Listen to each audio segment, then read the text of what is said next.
We are studying genetics और genetics के अंदर अभी तक हमने मेंडेलियन कैरेक्टर्स को समझा, मेंडेलियन लॉज को समझा।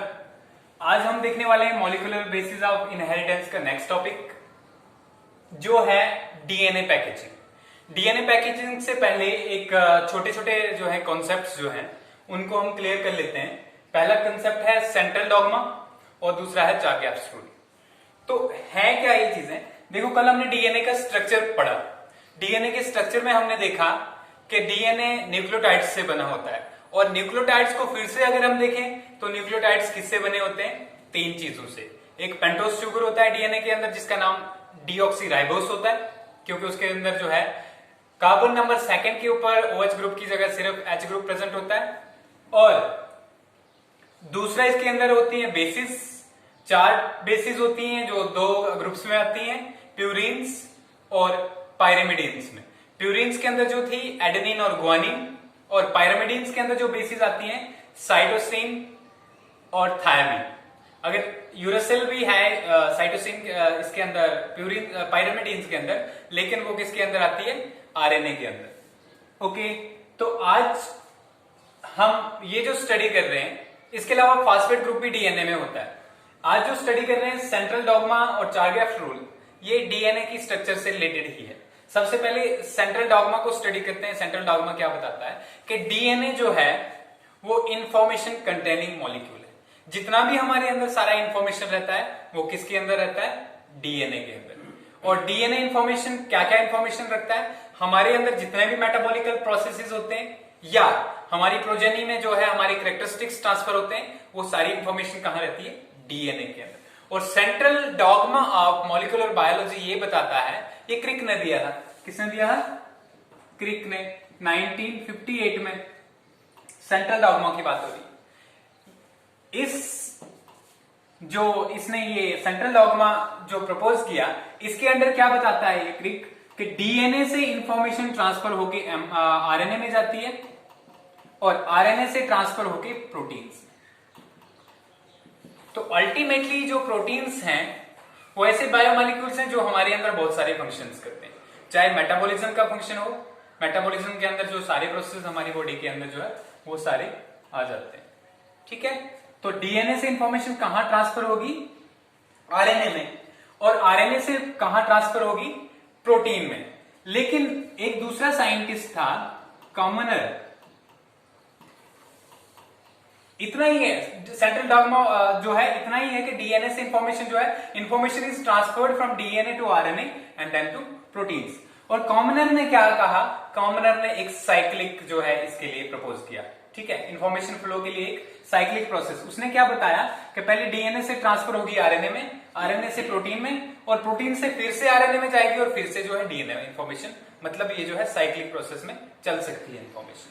ठीक है, और इसके बाद नेक्स्ट दो साइंटिस्ट थे, टेनिस और बाल्टीमोर। इन्होंने रिट्रोवायरस को स्टडी किया। रिट्रोवायरस के अंदर इन्होंने देखा कि प्रोसेस तो कुछ और है। प्रोसेस क्या था वहां पे? प्रोटीन से इंफॉर्मेशन जो है आरएनए में कन्वर्ट होती है और उससे फिर डीएनए बनता है। मींस आरएनए से पहले डीएनए बनेगा, उसके बाद जो है नेक्स्ट वहां से इंफॉर्मेशन ट्रांसक्रिप्शन होगी। ठीक है, तो सेंट्रल डॉग्मा इतना ही है कि क्रिक ने 1958 में क्या कहा कि डीएनए से इंफॉर्मेशन जो है वो ट्रांसफर होगी आरएनए में, कोडेड फॉर्म में, चाहे वो मैसेंजर की फॉर्म में जाएगा। ठीक है, आरएनए बहुत सारे टाइप्स का होता है। ठीक है, मोस्टली जो है मैसेंजर आरएनए जो है इंफॉर्मेशन को लेके जाता है, जो प्रोटीन्स में बाद में कन्वर्ट होती है। ठीक है, ये हो गया। अब चार-गैप्स रूल क्या है? चार-गैप्स रूल है, कल हमने डीएनए की स्ट्रक्चर में स्टडी किया कि जो डीएनए के अंदर पेंटोस शुगर है उसके कार्बन 1 पे क्या होता है? कार्बन 1 के ऊपर जो है बेसिस अटैच होती है। और कौन सी बेसिस अटैच होती हैं? प्यूरिन्स और पायरिमिडीन्स।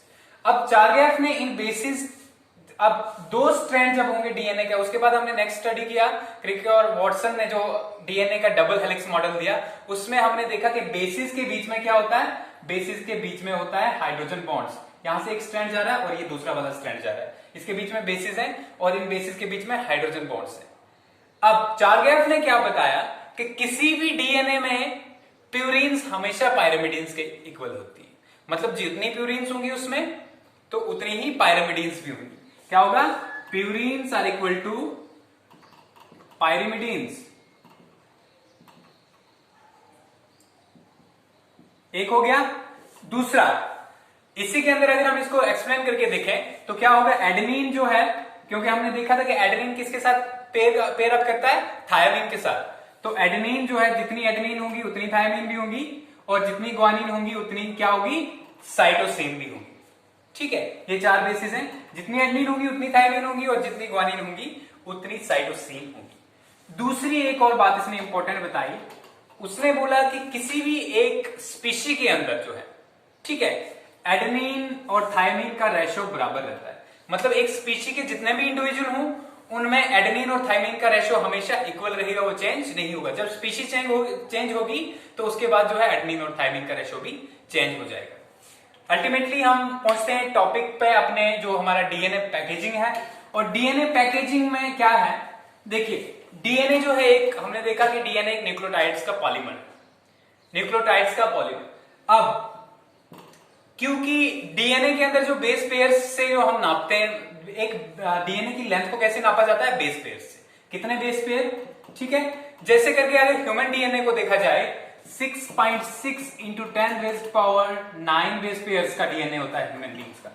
अगर ह्यूमन हैप्लॉइड सेल्स जैसे गैमेट्स की बात करें तो हाफ 3.3 इंटू 10⁹ बेस पेयर्स का डीएनए होता है, जो लगभग अगर हम लेंथ के हिसाब से नापने में आए तो 2.2 मीटर। अब हमें सेल्स ही नहीं दिखाई देते अपने जब, तो उनकी न्यूक्लियस कहां से दिखाई देंगे। और फिर अगर हम देखें उसके न्यूक्लियस के अंदर इतना सारा डीएनए को स्टोर करना 2.2 मीटर, जो हमारी लेंथ से भी ज्यादा है, तो इसके लिए जो है एक इंपॉर्टेंट मेथड होता है, वो है डीएनए पैकेजिंग का। ठीक है, क्यों जरूरत पड़ी, क्योंकि इतने लंबे डीएनए को जो है एडजस्ट करना है।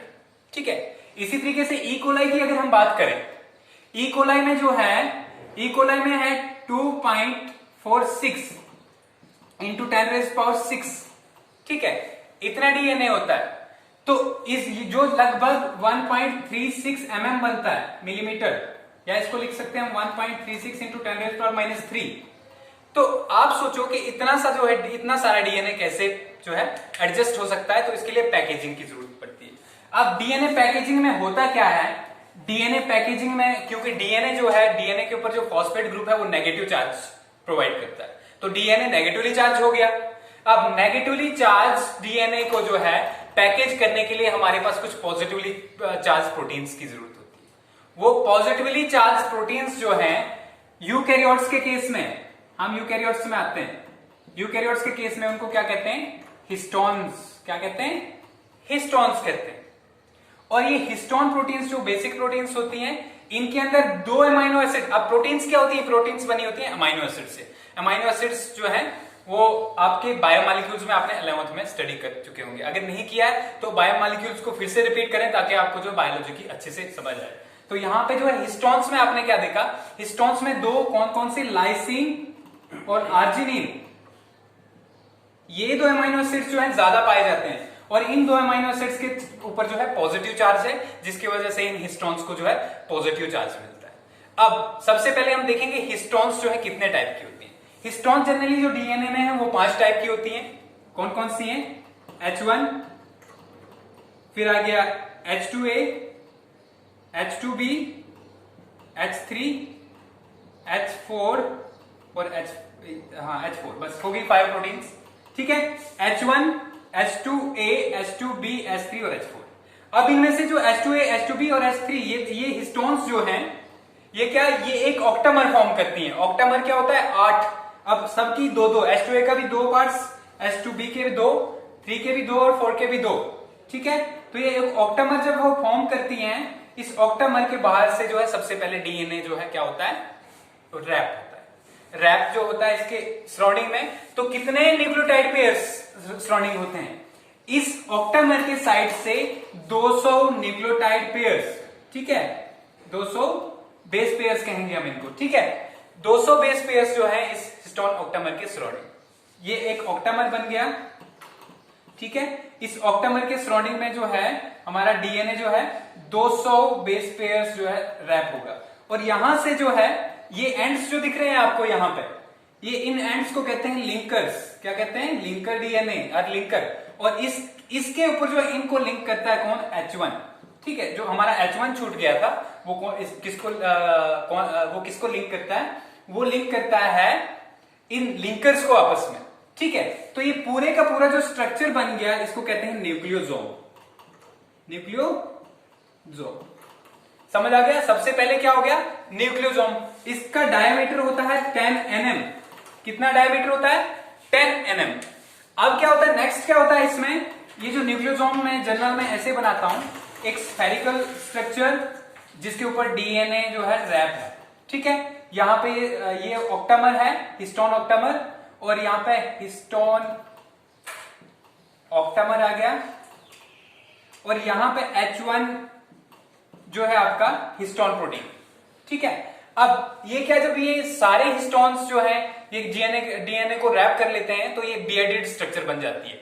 जैसा समझो कि आप एक माला पहन रहे हो जिसके ऊपर बहुत से दाने पड़े हुए।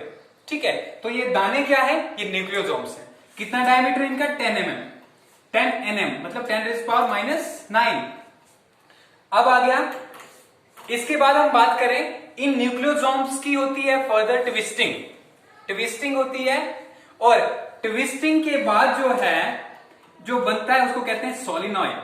क्या कहते हैं, सोलिनॉइड। इसलिए इसको सोलिनॉइड मॉडल भी कहा जाता है डीएनए फोल्डिंग का। ठीक है, डीएनए पैकेजिंग का। तो सोलिनॉइड जो बनता है, सोलिनॉइड का जो कितना होता है डायमीटर, 30 nm। समझ में आ गया, 30 nm डायमीटर होता है सोलिनॉइड का। और सोलिनॉइड से फिर जब इसकी फर्दर जो है इसकी कॉइलिंग होती, फर्दर कॉइलिंग होती, super coiling non histone proteins की हेल्प से। अब इसके आगे जो प्रोटीन्स इन्वॉल्व होंगी वो कौन कौन सी हैं, non histone proteins. Non histone proteins में जैसे करके आपका स्कैफोल्ड प्रोटीन्स आ गया, फिर डीएनए पॉलीमरेज आ गया, पॉलीकॉम्ब आ गया, और हेटेरोक्रोमैटिन आ गया। तो ये सारी प्रोटीन्स हेल्प करती हैं इसको फर्दर कॉइलिंग में। और ये जब फर्दर कॉइल होता है तो हमारे पास क्या बनता है, सोलिनॉइड। सबसे पहले आ गया न्यूक्लियोसोम, फिर आ गया सोलिनॉइड, फिर आ गया क्रोमैटिन फाइबर। क्रोमैटिन फाइबर जब ये बन जाता है तो उसकी जो उसका डायमीटर होता है वो कितना होता है, 300 nm। ये पहला वाला आ गया हमारे पास जो न्यूक्लियोसोम 10 nm, ये 30, ये 300। और क्रोमैटिन फाइबर फिर कॉइल होगा तो बनेगा हमारे पास क्रोमैटिड जिसका होगा 700 nm। और लास्ट पे फिर बनेगा क्रोमोसोम जिसका होगा 1400 nm। ठीक है, तो ये सारे का सारा प्रोसेस जो है डीएनए की पैकेजिंग में होता है। क्या होता है, सबसे पहले हिस्टोन प्रोटीन्स इन्वॉल्व होती हैं। हिस्टोन प्रोटीन्स जो है 5 टाइप्स की हैं, H1A, फिर आ गया H1 आ गई, H2A आ गया, H2B आ गया, H3 आ गया और H4 आ गया। ठीक है, ये H2A से लेके H2 तक जो प्रोटीन्स हैं ये इन्वॉल्व होंगी ऑक्टामर फॉर्मेशन में। ऑक्टामर के बाहर से जो है डीएनए वाइंड करेगा, और जब डीएनए वाइंड करेगा तो कितने बेस पेयर्स होंगे, वो 200 बेस पेयर्स, 200 बेस पेयर्स। और H1 जो हमारे पास जो बच जाता है हिस्टोन, वो किसको कनेक्ट करता है, वो करता है लिंकर्स को कनेक्ट। और लिंकर क्या होता है, दो न्यूक्लियोसोम के बीच में जो डीएनए का पोर्शन होता है। जब न्यूक्लियोसोम्स फर्दर कॉइल होते हैं तो इससे बनता है सोलिनॉइड। सोलिनॉइड जो होता है इसका होता है 30 nm। और फिर बनता है क्रोमैटिन फाइबर्स का है 300, और फिर क्रोमैटिड इसका 700 और क्रोमोसोम का 1400। हम अब देखते हैं यहां पे कि डीएनए के ऊपर जो है नेगेटिव चार्ज को स्टेबलाइज करने के लिए जो हिस्टोन्स होती हैं, इनके अंदर जो दो अमाइनो एसिड्स की बात करी हमने, लाइसिन और आर्जिनिन, इनका स्ट्रक्चर होता कैसा है। आपने देखा होगा कि अमाइनो एसिड्स में एक अमाइनो ग्रुप होता है और एक कार्बोक्साइल ग्रुप होता है। ठीक है, तो अमाइनो एसिड्स में एक कार्बोक्साइल ग्रुप आ गया, ठीक है, एक अमाइनो ग्रुप आ गया, और यहां पे एक चेन होगी फर्दर यहां पे,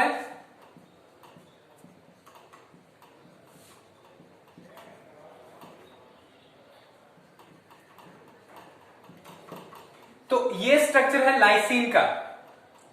यहां पे आप देख सकते हैं कि एक जो है NH पॉजिटिव एक ऑलरेडी प्रेजेंट होता है, जो एक पॉजिटिव टर्मिनल होता है अमाइनो एसिड का, और एक कार्बोक्साइल ग्रुप जो नेगेटिव टर्मिनल, ये चार्ज स्टेबलाइज हो गया यहां पे, लेकिन यहां पे जो है ये वाला ग्रुप अमाइनो ग्रुप जो है इसका लास्ट पे, यहां पे आप देखोगे कि पॉजिटिव चार्ज है। इसकी वजह से लाइसिन के ऊपर जो हिस्टोन्स होंगे उनके ऊपर क्या होगा, पॉजिटिव चार्ज होगा। अब स्ट्रक्चर देखते हैं हम आर्जिनिन की। आर्जिनिन में भी इसी तरीका का स्ट्रक्चर है।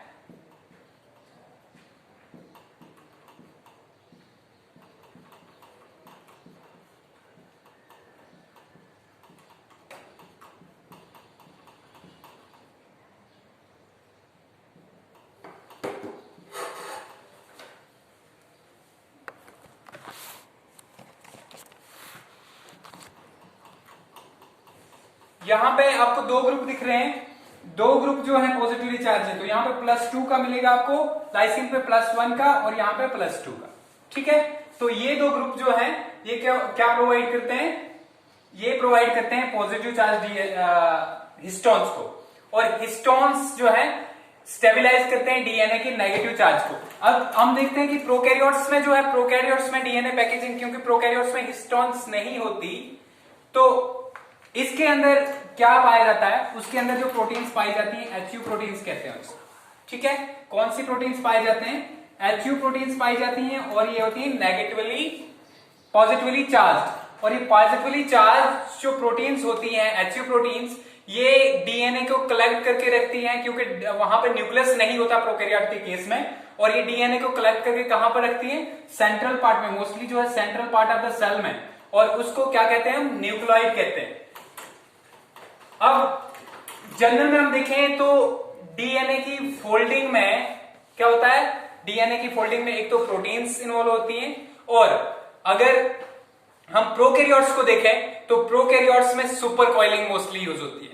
ठीक है, सुपर कॉइलिंग में वो दूसरी वाली प्रोटीन्स यूज होती है। तो इस टॉपिक में हम इतना ही पढ़ेंगे, और नेक्स्ट जो है, नेक्स्ट हम देखेंगे डीएनए की रेप्लिकेशन।